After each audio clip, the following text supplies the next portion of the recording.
निजी दौरे पर रहे पर्यटन नगरी मसूरी पहुंचे कैबिनेट मंत्री सौरभ बहुगुणा ने पत्रकारों से बातचीत में कहा कि प्रदेश में चीनी मिलों को अति आधुनिक बनाया जाएगा। उन्होंने कहा कि पहाड़ पर पशुपालन के लिए योजनाएं संचालित की जा रही हैं और पूर्व में भी भाजपा सरकार द्वारा योजनाओं का क्रियान्वयन किया गया।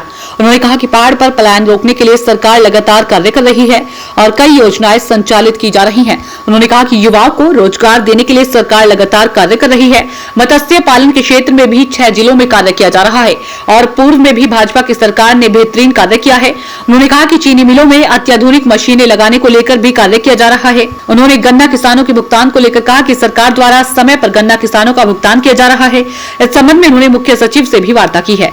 महिलाओं को सशक्तिकरण करने के लिए भी सरकार कार्य कर रही है और दुग्ध उत्पादन के क्षेत्र में महिलाओं को जोड़ा जा रहा है ताकि उनकी आर्थिक स्थिति बेहतर हो सके। उन्होंने कहा कि मुर्गी पालन के क्षेत्र में भी बेहतरीन कार्य किया जा रहा है। इसका जीता जागता उदाहरण पिथौरागढ़ है, जहां पर मुर्गी पालन एक नया आयाम स्थापित कर रहा है। सौरभ बहुगुणा ने कहा कि मत्स्य पालन के क्षेत्र में उत्तराखंड बेहतरीन कार्य कर रहा है और यहां से भारी मात्रा में मत्स्य निर्यात किया जा रहा है। आने वाले समय में सरकार की ओर से मत्स्य पालन, पशुपालन, युवा कौशल के साथ ही उत्पादन के क्षेत्र में उत्तराखंड बेहतरीन कार्य करेगा। मेरे पास जो विभाग हैं, चाहे वो पशुपालन हो, मत्स्य पालन हो, दुग्ध उत्पाद हो, ये सारे ऐसे विभाग हैं जिनसे हम दूरस्थ ग्रामीण क्षेत्रों तक, पर्वतीय क्षेत्रों तक हमारी जो मातृशक्ति उनको सशक्त भी बना सकते हैं और युवाओं को रोजगार से भी जोड़ा जा सकता है। मैंने जब पहले अपनी रिव्यू बैठक ली अधिकारियों के साथ, जब मुझे मंत्रालय मिला, तो उसमें हमारे मंत्रालय के द्वारा पिछले 5 सालों में बहुत अच्छा काम हुआ है पशुपालन को लेके, मत्स्य पालन को लेके, दुग्ध उत्पाद को लेके। और आपको एग्जाम्पल के रूप में बता रहा हूँ कि 6 पर्वतीय जिले ऐसे हैं जिसमें हम मत्स्य पालन का काम कर रहे हैं। हिमालयन ट्राउट के हम लोग फार्मिंग करा रहे हैं और उन लगभग 17-18 में हमारी जो ट्राउट फार्मिंग की उत्पादन था वो लगभग 30 टन था। आज के दिन हम उसको 300 टन तक ले गए हैं और 2025 तक हमारा टारगेट है उसको 5000 टन तक पहुंचाने का। 1800 रुपये किलो पे वो फ़िश यहाँ से एक्सपोर्ट हो रही है, दिल्ली मुंबई में एक्सपोर्ट कर रहे हैं। तो हमारे बहुत सारे जो हमारे पर्वतीय क्षेत्र के लोग हैं वो ट्राउट फार्मिंग में जुड़े हुए हैं, उनको रोज़गार भी मिल रहा है और उनकी आमदनी भी अच्छी हो रही है। उसी तरीके से जब आप पशुपालन में जाते हैं तो हमारे मुर्गी पालन में एक बहुत बड़ा हिट हुआ है। पिथौरागढ़ जिला अगर आप देखेंगे तो पूरा मुर्गी पालन पे ही सस्टेन कर रहा है। हमने जो SC ST हैं हमारे समाज के लोग, उनको हम 50 मुर्गी बच्चे फ्री देते हैं ताकि वो अपना काम चला सकें। उसी तरीके से हम गाय पे सब्सिडी है, बकरी पालन पे हम सब्सिडी दे रहे हैं। और हमारी कोशिश ये है कि जो हमारा युवा है, सबसे बड़ी समस्या जो पहाड़ों में है वो पलायन को लेके है। और जो समस्या सबसे बड़ी हमारे सामने आई है वो ये है कि जो हमारा युवा है वो दुग्ध पालन में बहुत ज़्यादा इंटरेस्ट नहीं दिखा रहा है। क्योंकि अगर आज हम किसी भी पढ़े लिखे युवा को ये कहेंगे कि आप गाय का दूध जाके दोइए, तो ऑब्वियसली वो इंटरेस्ट नहीं होगा। तो हमने एक प्लान बनाया है कि हम ऑटोमेटेड स्मॉल यूनिट्स के द्वारा हम अपने युवाओं को आकर्षित कर सकें दुग्ध पालन की तरफ, मुर्गी पालन की तरफ।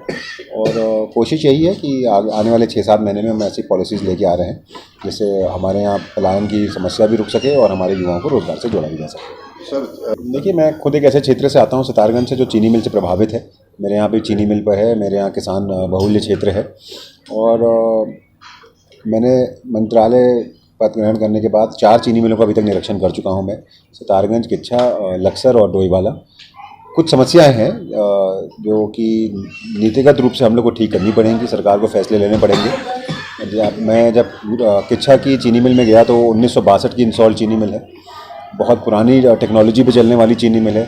वही हाल सितारगंज का है, 1982-83 में इंस्टॉल हुई। डोईवाले के भी वही हाल है।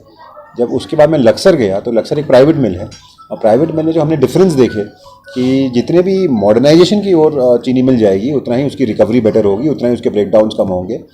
तो मेरी माननीय मुख्यमंत्री जी से इस पर चर्चा भी हुई है।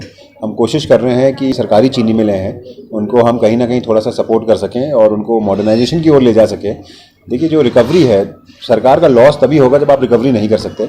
प्राइवेट चीनी मिल जहाँ पे 12.5% की रिकवरी कर रहे हैं, हम वहाँ पे लगभग 8.5, 9, 9.5, 10% के आसपास रिकवरी है। कुछ चीनी मिल 10% तक पहुँच गए हैं, कुछ में हम 8.5, 9% तक ही सीमित हैं। तो वो हमारी प्राथमिकता है कि मॉडर्नाइजेशन की ओर चीनी मिलों को ले जाएँ। ये कहना कि आज की चीनी मिल में जो विभाग के गन्ना किसान हैं वो बहुत ही त्रस्त हैं, ये गलत इसलिए कहेंगे क्योंकि पिछले 5 साल में भारतीय जनता पार्टी की सरकार ने चीनी मिल में चीनी गन्ना किसानों का और जो पेमेंट है गन्ना किसानों का वो लगभग टाइम पे किया। इस बार भी हमारा 500 करोड़ की देनदारी थी उसमें से लगभग 225 करोड़ रुपये हम देनदारी चुका चुके हैं। 50 करोड़ की देनदारी हम अगले 5-7 दिन में चुकाने जा रहे हैं। और मेरी संधू जी जो हमारे चीफ सेक्रेटरी हैं उनसे वार्ता भी हुई है कि अगर हमको वित्त विभाग 200 करोड़ की एक किस्त एक मुश्त दे देता है तो जो 210 करोड़ के आसपास का बैलेंस बचेगा 50 करोड़ निपटाने के बाद उसको भी हम एक मुश्त में कर देंगे और लोगों को, किसानों को दे देंगे।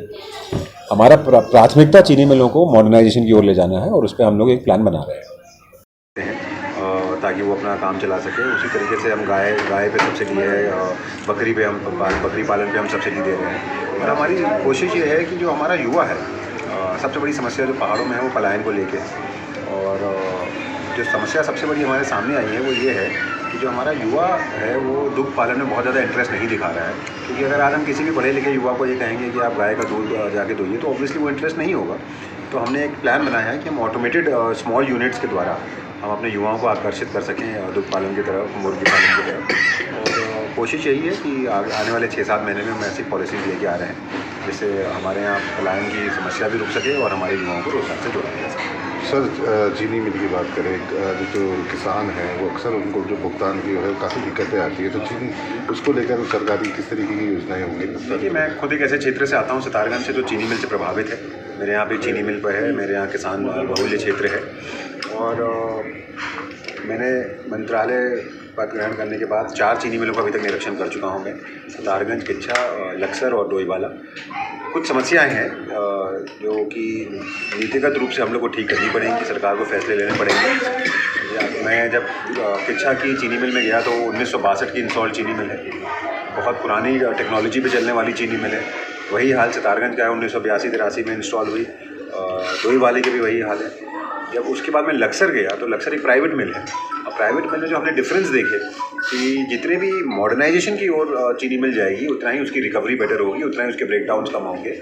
तो मेरी माननीय मुख्यमंत्री जी से इस पर चर्चा भी हुई है। हम कोशिश कर रहे हैं कि जो हमारी सरकारी चीनी मिलें हैं उनको हम कहीं ना कहीं थोड़ा सा सपोर्ट कर सकें और उनको मॉडर्नाइजेशन की ओर ले जा सकें। देखिए, जो रिकवरी है, सरकार का लॉस तभी होगा जब आप रिकवरी नहीं कर सकते। प्राइवेट चीनी मिल जहाँ पे 12.5% की रिकवरी कर रहे हैं, हम वहाँ पर लगभग 8.5, 9, 9.5, 10% के आसपास रिकवरी है। कुछ चीनों में 10% तक पहुँच गए हैं, कुछ में हम 8.5, 9% तक ही सीमित हैं। तो वो हमारी प्राथमिकता है कि मॉडर्नाइजेशन की ओर चीनी मिलों को ले जाएँ। ये कहना कि आज की चीनी मिल में जो विभाग के गन्ना किसान हैं वो बहुत ही